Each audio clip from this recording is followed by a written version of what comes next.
Hermano, la gracia y la paz del Señor Jesucristo sean en nuestros corazones. Agradecemos al Señor que nuevamente estamos alrededor de su palabra. Estamos considerando algunos aspectos importantes de la palabra de Dios. Toda la palabra de Dios es importante. Recuerde que el Señor Jesucristo dijo que no pasaría ni una tilde ni una jota antes de que todo se cumpliese. Ahí donde dice jota, la palabra hebrea en el Antiguo Testamento es la yod, que es una coma al revés, arriba. No una coma abajo, sino arriba y al revés. Esa yod, imagínense, el Señor Jesucristo está diciendo entonces que aún la letra más pequeña del alefato hebreo es importante y debemos tenerlo en cuenta nosotros, ¿cierto? Entonces creemos en el principio de que toda la escritura es inspirada por Dios y toda sirve para redarguir cada una de sus partes, sirve para enseñarnos, para exhortarnos, para instruirnos y para edificarnos. Entonces, atendiendo a esa dirección del Señor en la palabra, entonces estamos considerando una serie, un comentario de la epístola a los Gálatas. Hoy sería nuestra reunión número 23. La perícopa que trataremos el día de hoy es una perícopa corta, va de Gálatas 5, versículo 13 al versículo 15. Vamos a leer los versos que vimos en la perícopa anterior, que fue del 7 al versículo 12. Vosotros corríais bien, ¿quién os estorbó para no obedecer a la verdad? Esta persuasión no procede de aquel que os llama. Un poco de levadura leuda toda la masa. Yo confío respecto de vosotros en el Señor, que no pensaréis de otro modo, mas el que os perturba llevará la sentencia quien quiera que sea. Y yo, hermanos, si aún predico la circuncisión, ¿por qué padezco persecución todavía? En tal caso, se ha quitado el tropiezo de la cruz. Ojalá se mutilasen los que os perturban, ¿cierto? Dijimos entonces, para concatenar en la reunión anterior, para recapitular, que los Gálatas empezaron una carrera cristiana y mostramos que esa metáfora era normal en el lenguaje del apóstol Pablo. Por ejemplo, Pablo dice en Timoteo, he acabado la carrera, ¿cierto? Él veía su caminar cristiano como una carrera, el cual tenía una meta, y la meta era Jesucristo, ¿cierto? Y dice, he acabado la carrera y me espera la corona de justicia, ¿sí? Y también en 1 Corintios 9:27 habla de la vida cristiana como una carrera. Y él dice que si no golpea el cuerpo de él, pues él puede venir a ser desaprobado en esa carrera. Incluso de Juan el Bautista en Hechos 13 dice, y Juan cuando terminaba su carrera, el Bautista levita. Entonces los Gálatas empezaron una carrera por la fe. Empezaron a correr a través de la fe. Pero llegaron los judaizantes y como leímos en la reunión anterior, el texto griego dice, obstaculizó. O sea, le colocó algo, un obstáculo para que los Gálatas no siguieran corriendo la carrera que iban hacia adelante, iban madurando, iban en la fe. Y Pablo entonces les dice, ustedes corrían bien. O sea, cuando empezaron por la fe y por el Espíritu. ¿Ustedes recibieron el Espíritu por las obras de la ley o por el oír con fe? Y después les dice, ustedes, cuando empezamos, ustedes me hubieran dado sus ojos. O sea, hablando del cariño que había en el corazón de los Gálatas para con Pablo. O sea, mostrando con esto que los Gálatas empezaron bien, en fe y en amor y en espíritu. Así se empieza la carrera y así debe perdurar la carrera. Pero llegaron los judaizantes, obstaculizaron el caminar de los Gálatas diciéndole no, la carrera se corre es por medio de las obras de la ley para ser justificados delante del Señor. Entonces Pablo enérgicamente se enfrenta con los judaizantes y les dice, el que los ha persuadido para eso no es Dios, porque los ha persuadido para no obedecer a la verdad. Y el que persuade para no obedecer a la verdad es el maligno. Entonces, el que estorbó la carrera de los Gálatas fue el maligno a través de los judaizantes, con la doctrina de la justificación por las obras de la ley, ¿cierto? Entonces, luego, Pablo hace memoria de que el versículo 11 se entiende desde el punto de vista de la acusación que hacían los judaizantes a Pablo. Pablo acá no predica la circuncisión, pero en otro lado sí la predica. Por ejemplo, circuncidó a Timoteo. Entonces Pablo les dice, si yo predico la circuncisión, ¿por qué soy perseguido? Y sobre todo por los judíos, ¿cierto? Entonces eso demostraba que él no predicaba la circuncisión. Él decía ya en los versos anteriores que la circuncisión de nada aprovecha. Y en el verso 6 nos dice que la circuncisión no vale nada sino el amor que obra por medio de la fe. ¿cierto? Entonces, termina el versículo 12, ojalá se mutilasen todos los que los perturban, hablando acerca de la circuncisión.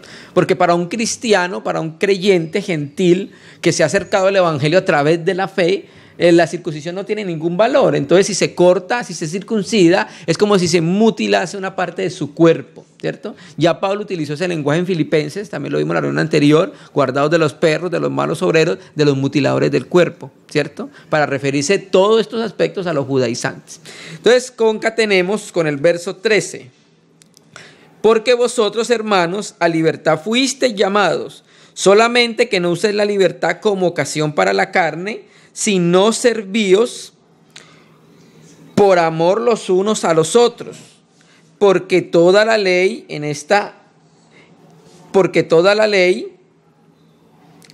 sola palabra se cumple: amarás a tu prójimo como a ti mismo. Verso 15. Pero si os mordéis y os coméis unos a otros, mirad que también no os consumáis unos a otros. Entonces la perícopa que vamos a tratar el día de hoy es del 13 al 15. Dios mediante, en la otra reunión veremos del 16 al 18 y pasaremos entonces a considerar las obras de la carne y el fruto del Espíritu para terminar el capítulo 5.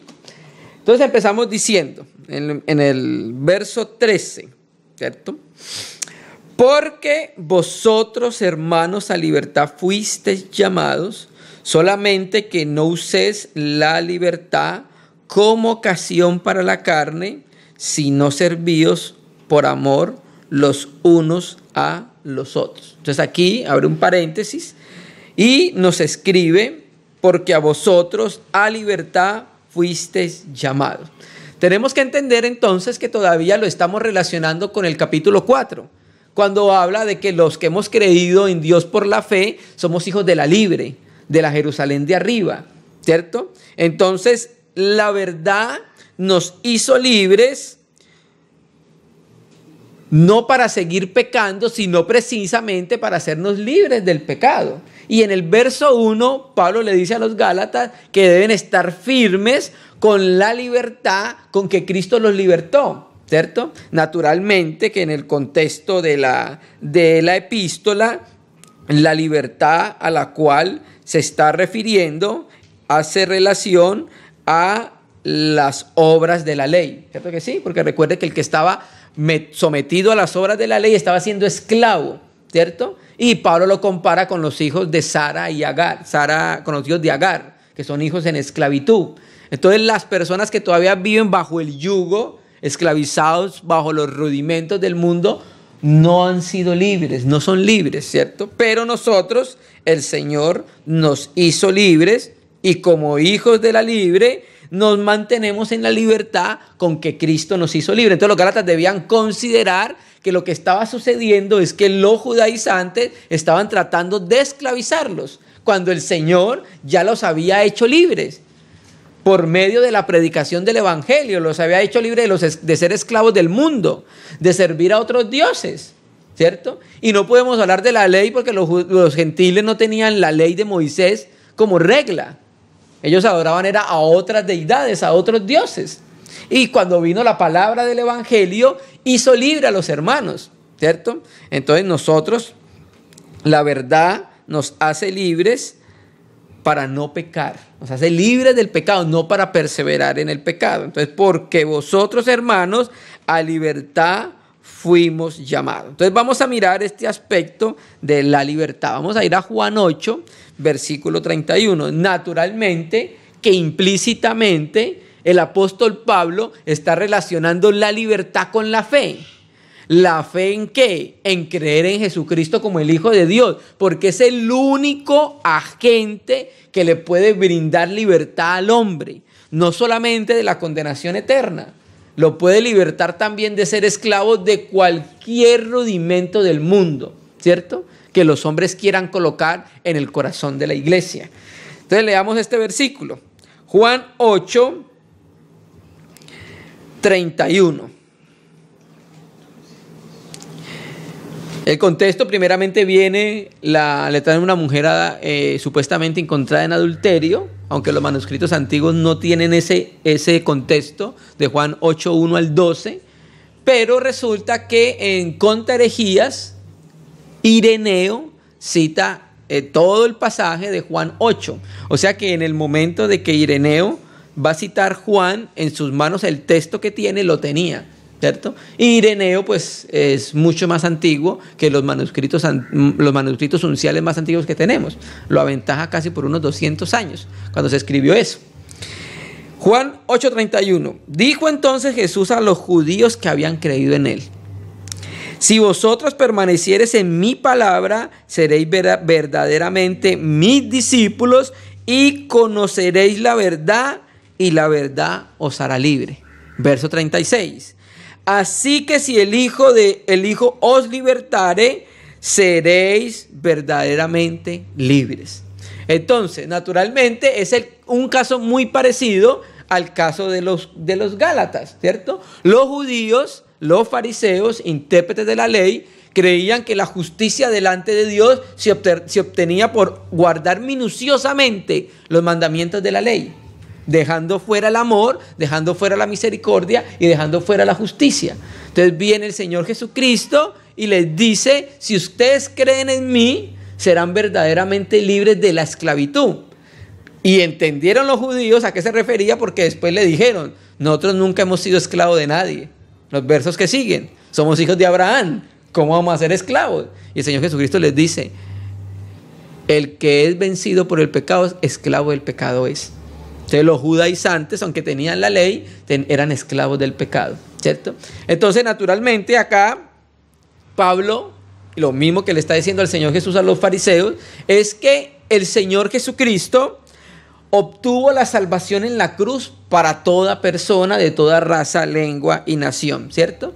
Cuando la persona se acerca a Jesucristo a través de la fe, es colocada en una posición de libertad. Antes estaba en una posición de esclavitud del pecado, ahora en Jesucristo es trasladado a una posición de libertad, y el creyente es llamado a sostener, a mantener a través del Espíritu la posición de libertad en la que lo colocó Jesucristo a través de la obra de salvación que hizo el Hijo de Dios en la cruz, ¿cierto? Entonces, por eso nosotros debemos estar muy atentos, porque recuerda lo que leímos de la reunión anterior: un poco de levadura va a leudar toda la masa. Entonces, cualquier cosa pequeña, doctrina, que no se corrija, que no se vigile, para eso es el trabajo de los obispos vigilantes, episcopos. Cualquier doctrina, por pequeña que sea, puede ir minando el corazón de la iglesia y puede llevarla posteriormente a profesar una herejía, ¿cierto? Entonces, por eso nosotros debemos estar atentos de aquellas cosas que pueden minar el corazón de la iglesia. Entonces, el que nos da libertad es el Hijo de Dios, y se accede a la libertad a través de la fe, no por la ley. El propósito de la ley no era dar libertad al hombre. El propósito de la ley era mostrarle cuál era su condición delante de Dios, descubrir cómo era él para que se acercara a aquel que lo podía libertar, que era el Hijo de Dios, ¿cierto? Entonces, este énfasis que acabamos de leer sirve para recordarle a los Gálatas y a cada uno de los creyentes la posición en libertad que nos colocó el Hijo de Dios, para no dejarnos esclavitar por doctrinas extrañas y herejías, ¿cierto? Y conservar la libertad que el Señor nos dio a través de la obra de Jesucristo. Entonces está llevando el apóstol Pablo a los Gálatas a que vuelvan al Señor. Entonces no cabe duda que el contexto de la epístola, la libertad es considerada como la liberación que colocaban las demandas de la ley a través de los judaizantes, ¿cierto? Los judaizantes establecían unas demandas que supuestamente tenía la ley, entonces eso era colocarlos en esclavitud, ¿sí? Pero el Señor nos hizo libre de eso, ¿cierto? La ley ahora nosotros la guardamos en el Espíritu, no para tratar de ser declarados justos ante Dios, sino que porque el Espíritu mismo nos va a llevar a cumplir una jota o una tilde de la misma palabra, ¿cierto? Entonces dice el texto, volvamos: porque vosotros, hermanos, a libertad fuisteis llamados, solamente que no uséis la libertad como ocasión para la carne. Entonces, cuando una persona es puesta en una condición de libertad, ha sido llamado para que viva para la gloria de Dios.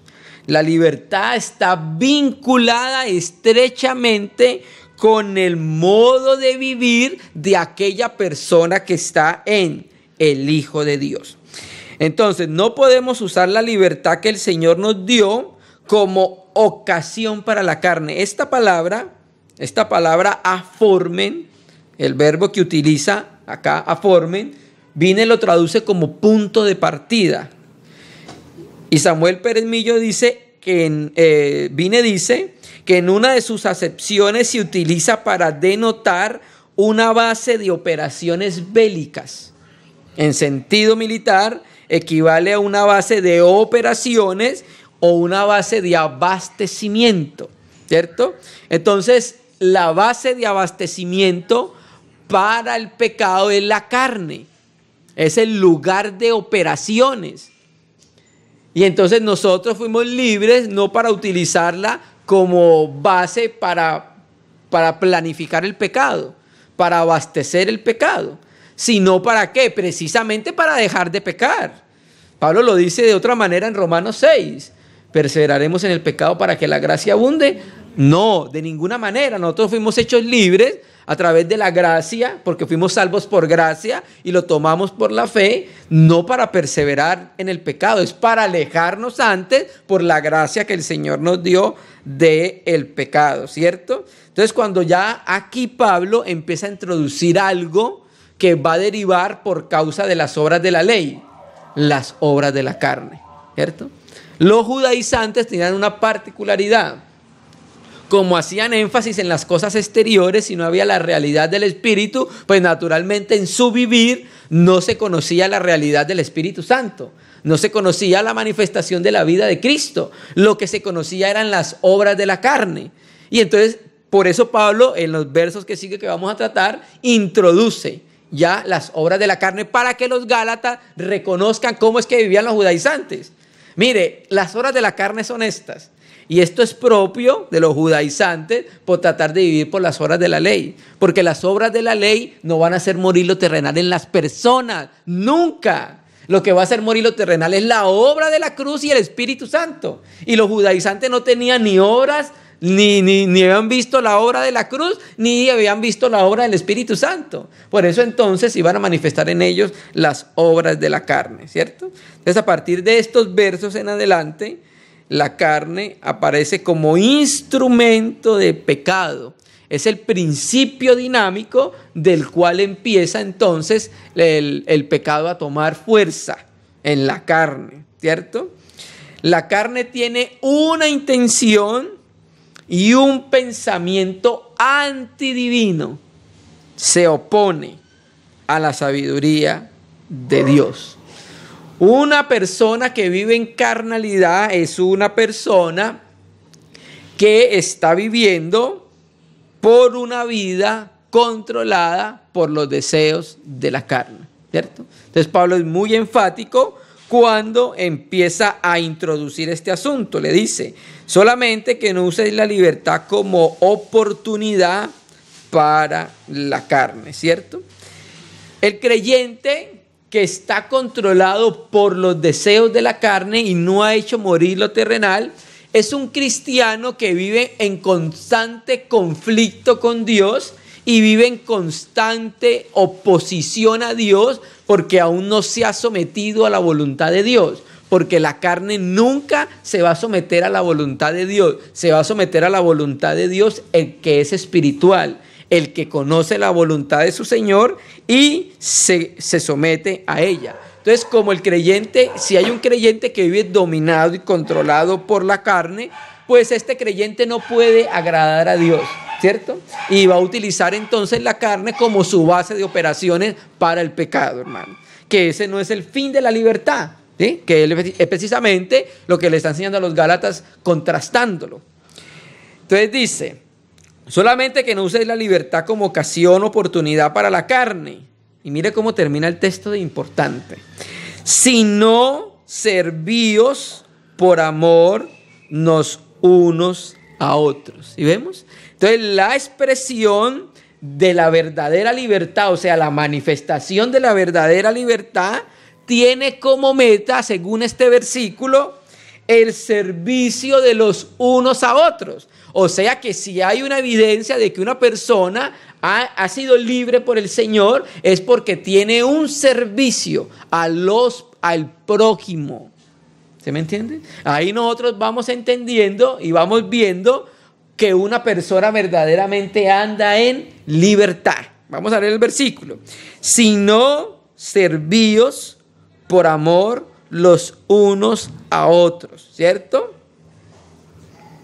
Entonces aquí la libertad a la que es llamada el cristiano no es una libertad de la libre disposición de la persona, sino una entrega de la misma persona a los demás, ¿cierto?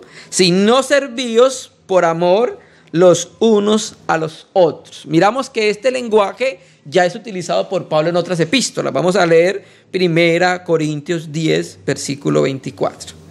Aquí entonces hay una evidencia de aquella persona que ha sido libertada por Jesucristo de la esclavitud. 1 Corintios 10, versículo 24. Mire cómo dice el texto. En relación con lo que venimos considerando, es un pasaje paralelo. Ninguno busque su propio bien, sino el de otro. Entonces pareciera, con esto Pablo estaba diciéndole a los Gálatas que los judaizantes no le servían a nadie. Por eso se veía que no eran libres. O sea, no tienen una evidencia de que Cristo los había libertado. Y Pablo entonces les dice, la evidencia, el sello de que una persona ha sido libre es el servicio por amor que tiene a los prójimos, que tiene a la iglesia, que tiene al cuerpo de Cristo. Entonces ese texto nos dice, ninguno busque su bien propio, sino el de otro. Esto sucede entonces cuando el cristiano ha ido avanzando en la vida de Cristo y ha visto a Jesucristo. Porque Jesucristo es la máxima expresión del amor y del servicio. ¿Acaso Él vino a ser servido? Él fue a servirnos. Entonces el Señor, Pablo, tomando base la vida de Jesucristo, dice, ninguno busque el bien propio. O sea que Pablo está tratando aquí una de las obras de la carne, el ego, la egolatría, el egotista, que siempre busca solamente lo suyo, ¿cierto? Siempre busca beneficiarse a él y no busca ningún beneficio en la casa de Dios. Todavía es un creyente que tiene la vista corta y no sabe cómo puede servir en la casa de Dios con lo que Dios le ha dado. ¿Cierto que sí? Por ejemplo, un creyente que más adelante Pablo lo va a hablar. Por ejemplo, un creyente con el dinero. Un creyente que cuando el Señor le da recursos no tiene una vista más allá para ver cómo puede servir a los otros o puede servir en la casa de Dios. ¿Cierto que sí? El tiempo que de Dios le da, cuando el creyente tiene la vista corta y no la tiene hacia los cielos, todavía entonces no puede utilizar el tiempo que Dios le da para servir al Señor y a los otros, ¿cierto? Entonces esto está atacando una de las obras de la carne. Ninguno busca su propio bien, sino el del otro. Y Gálatas 2:20, la última parte del versículo, mire lo que dice Pablo. Volvamos a Gálatas 2:20, dice, el cual me amó y se entregó a sí mismo por mí. ¿Cierto? Entonces aquí estamos viendo que Cristo Jesús buscó el bien de los demás, no buscó el bien propio. Bueno, el bien propio en Cristo Jesús era seguir en la forma de Dios y no hacerse hombre. No humillarse y no morir de la manera que murió. Si hubiera buscado el bien propio, y era hasta legítimo, porque era Dios, es Dios, y hubiese dicho, no, yo soy Dios, yo no tengo que hacerme hombre, yo no tengo que sufrir por la creación, yo no tengo que morir por ellos, aquí estoy bien, ¿cierto? No tengo necesidad de salir de la eternidad y llegar al tiempo-espacio, pero más sin embargo, no buscó su propio bien, sino que se negó a sí mismo, ¿cierto? Pues termina el texto, el cual me amó y se entregó a mí, se entregó a sí mismo por mí. ¿Amén? Qué precioso el Señor, ¿cierto? Entonces, esto nos ayuda a nosotros a tener un ejercicio de buscar el bien de los demás, primeramente los de la fe, ¿sí? Si no servíos, volvamos Gálatas 5:13, porque vosotros, hermanos, a libertad fuisteis llamados, solamente que no uséis la libertad como ocasión para la carne.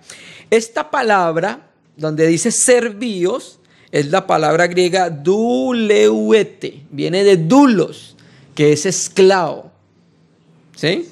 Que es donde se traduce siervo, la palabra, ¿cierto? Entonces aquí el apóstol Pablo está mostrando una forma diferente de esclavitud, ¿okay? Porque allá los judaizantes estaban esclavizando a los hermanos al colocarlos bajo la ley. Pero Pablo les dice, bueno, si quieren ser esclavos, hay otra forma de ser esclavos. Porque recuerde que la escritura dice en Romanos 6:18 que nosotros fuimos libertados del pecado para ser siervos de la justicia. Entonces Pablo le está diciendo, bueno, si quieren ser esclavos, hay otra forma de esclavitud. ¿Cuál? Esclavizaos los unos a otros por amor, ¿cierto? ¿Cierto que sí? Entonces es como si les estuviera diciendo, dice F.F. Bruce, si quieres vivir en esclavitud, aquí tienes una forma de esclavitud en la que podéis caer sin ningún peligro, la del amor práctico los unos con los otros. Claro, porque en la otra esclavitud sí era un peligro, ¿cierto? A la que lo estaban colocando los judaizantes a los hermanos que habían creído por la fe en Jesucristo, ¿cierto? En cambio, caer en esta esclavitud no tenía ningún peligro, antes era beneficioso para el cuerpo de Cristo y para nosotros, porque vamos atacando el ego, vamos atacando el viejo hombre, ¿cierto? Entonces, eso era lo que pasaba con los judaizantes.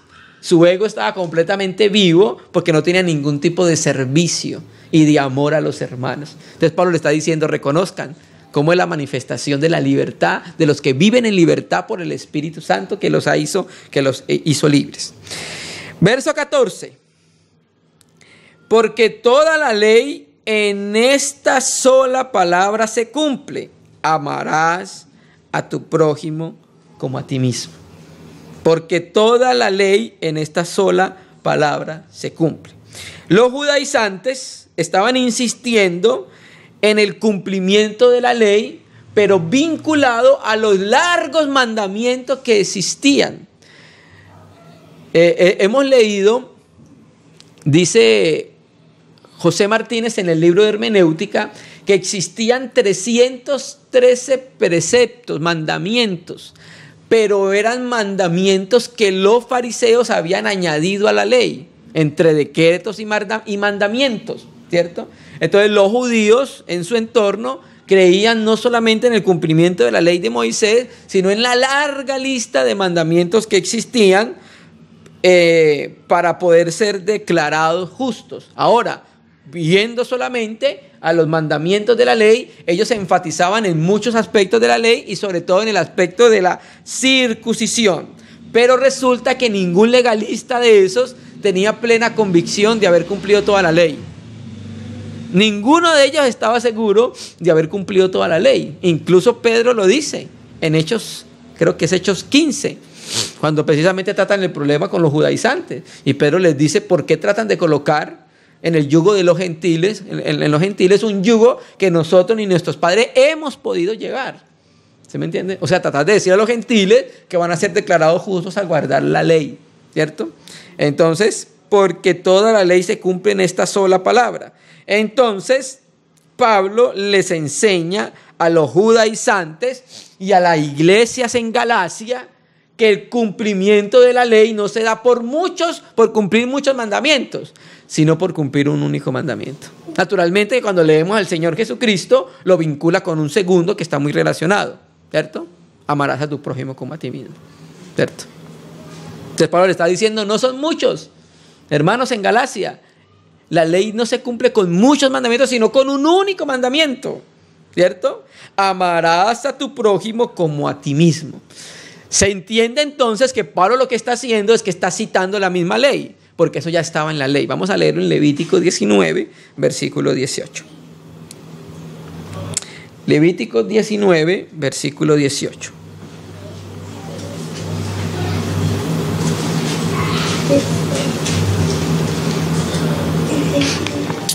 Levítico 19, versículo 18.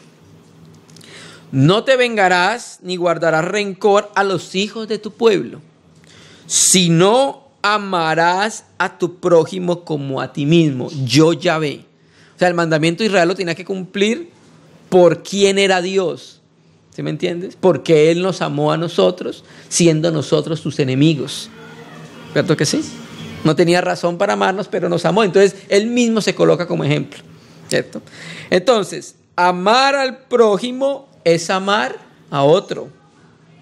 O lo que es lo mismo, dejar de amar al yo para volcarse hacia el tú del otro. ¿Se me entiende? Eso es lo que implica el amor hacia otra persona, el amor hacia nuestro prójimo. Implica un amarnos menos y amar más en otro sentido.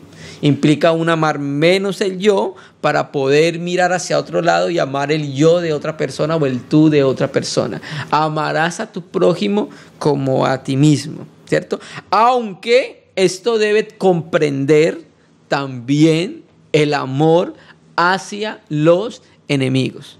Eso lo dice muy claro, leámoslo en Mateo 5, versículo 24. Mateo 5, versículo 24.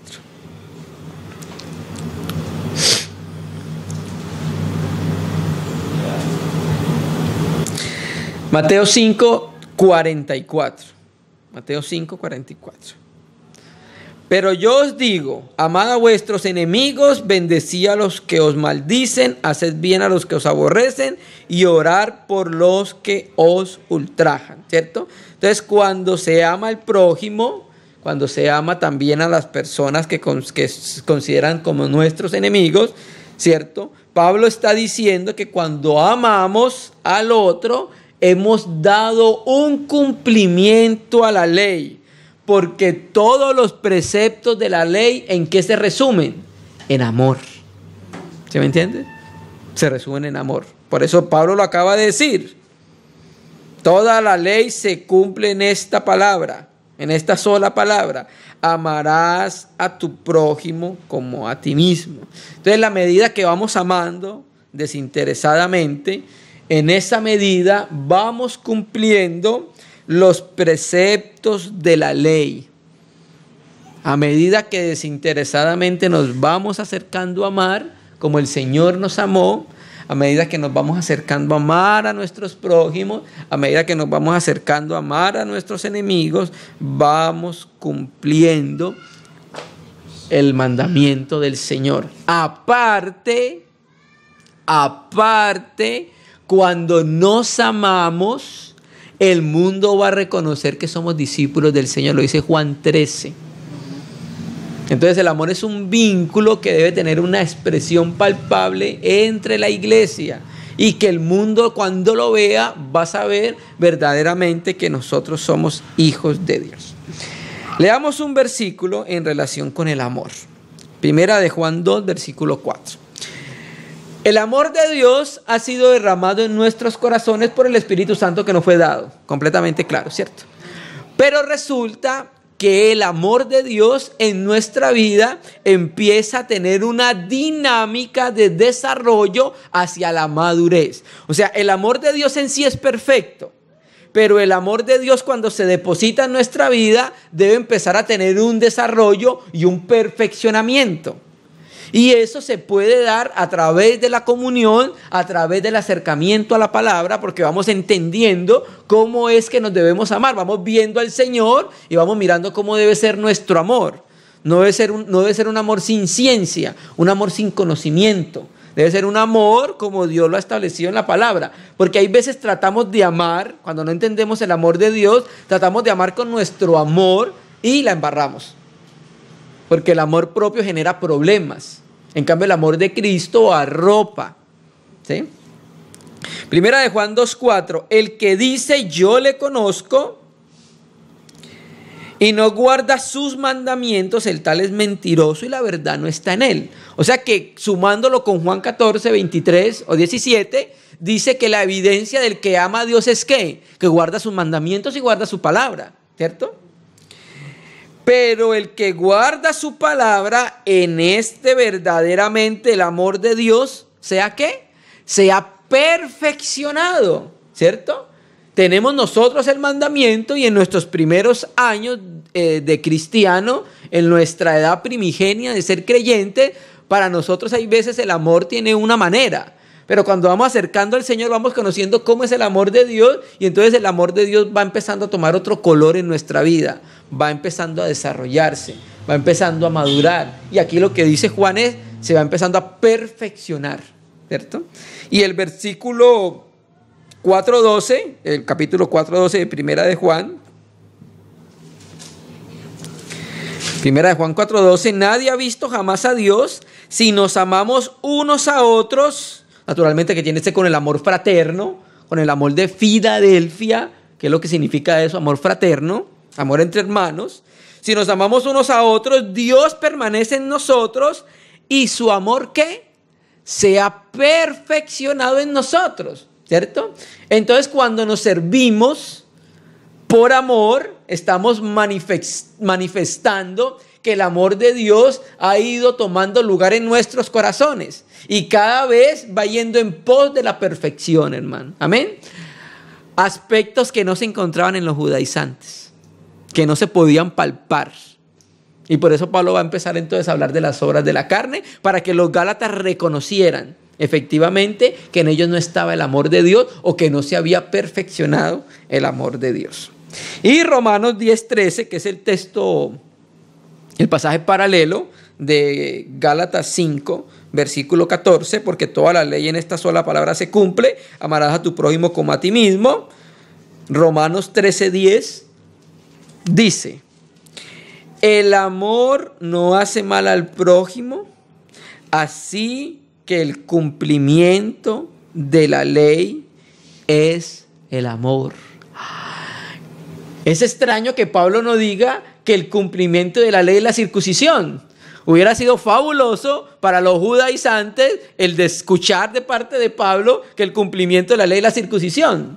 Y resulta que Pablo va a un nivel mucho más alto que los judaizantes todavía no pueden conocer, percibir. El cumplimiento de la ley es ¿qué? El amor. Porque cuando se ama no se le hace mal al prójimo. Y cuando no se le hace mal al prójimo se cumple lo que dice la ley. ¿Qué dice la ley? Por ejemplo, no aborrecerás a tu prójimo. Entonces si amo, estoy exento de aborrecer a mi hermano. No levantarás falso testimonio contra tu hermano. Si amo, entonces no caigo en desobediencia de la ley. Entonces el amor es el cumplimiento de la ley porque no le hace mal al prójimo, ¿cierto? Y prójimo es todo aquel que por la providencia de Dios entra en contacto con el cristiano. Ejemplo, recuerda que un fariseo le pregunta al Señor acerca de los mandamientos y él mismo dice que amar a Dios sobre todas las cosas y a su prójimo como a sí mismo. Eso está en Lucas 17, 20, 35, donde habla del buen samaritano, ¿recuerdan? Entonces él le dice un ejemplo, bueno, entonces le va a explicar qué es amar y quién es el prójimo.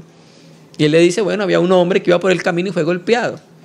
Y pasaron los sacerdotes, los que conocían la ley, eran los primeros que tenían que ir a ayudarle. Y no lo ayudaron. Vieron al hombre golpeado, necesitado y no lo ayudaron. Luego pasaron los levitas, los que conocían también la ley, tenían servicio al Señor. La palabra la tenían, pero morando lejos de ellos, no en su corazón. O sea, no había una expresión de amor, porque era servir, amar es servir unos a otros. Y entonces pasaron los levitas y lo vieron tirado así. Pero pasó un samaritano y eso era algo completamente extraño, porque recuerde lo que dice Juan, porque los judíos y los samaritanos no se tratan. ¿Recuerda cuando el Señor Jesús estaba en el pozo y la mujer le pide agua? La Biblia textual dice no comparten, o sea, no compartían el mismo recipiente para tomar agua del pozo. Entonces los samaritanos, que eran tenidos por menos por los judíos, ¿cierto? Le dice, y pasó un samaritano y lo ayudó. Y le lavó las heridas y lo llevó a un lugar donde le dieron comida y pagó por la comida. Entonces le pregunta, después de decirle, ¿quién es el prójimo? ¿Cierto que sí?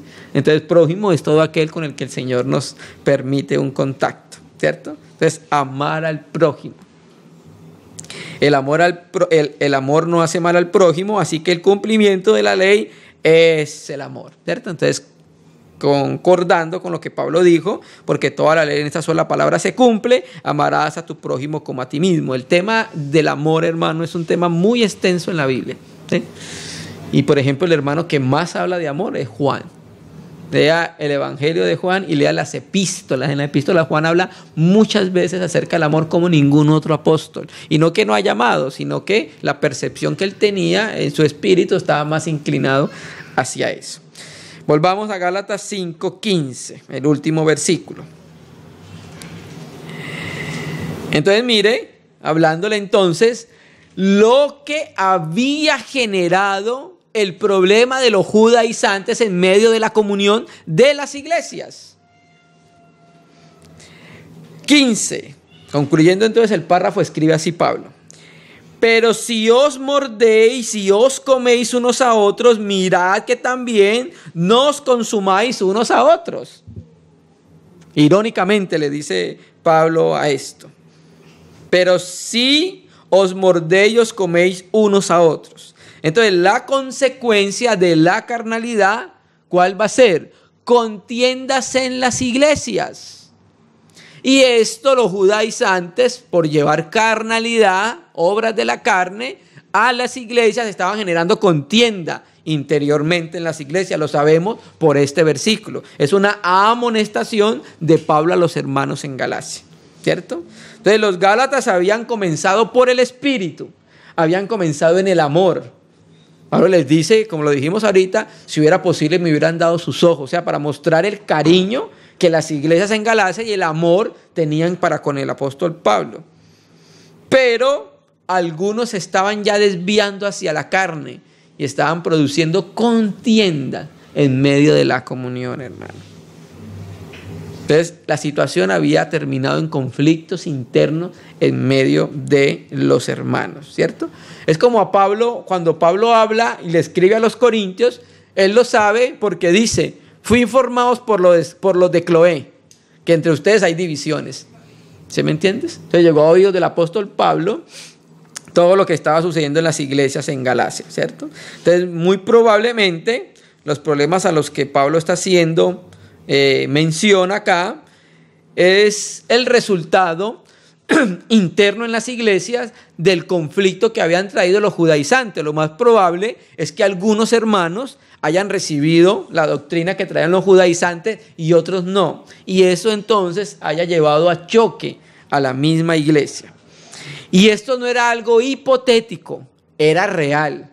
Aquí donde dice pero sí, quiero leer acá de Francisco La Cueva, quiero leer acá Gálatas 5, versículo 15, donde dice pero sí, esa palabra sí es una conjunción condicional. Y como está con indicativo, debe entenderse como un hecho real, ¿cierto? De ahí entonces la comparación fuerte que hace del comportamiento de los cristianos comparándolos con fieras salvajes. Os mordéis unos a otros, ¿cierto? Mirad que también no os consumáis unos a otros. La palabra consumáis, Pablo, Francisco La Cueva la traduce como seáis destruidos. Samuel Pérez Millo también traduce como destruidos, ¿cierto? El apóstol Pablo sigue usando verbos fuertes. La forma verbal de analosete expresa la idea de llegar a ser destruidos totalmente.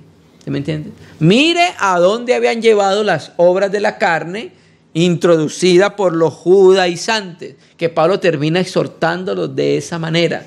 Había contiendas, había odios en medio de la comunión de los hermanos, ¿cierto?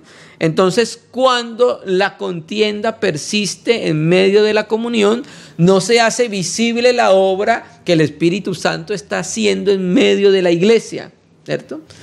Leamos un texto para complementar y terminemos. Santiago Jacobo 3, versículo 16.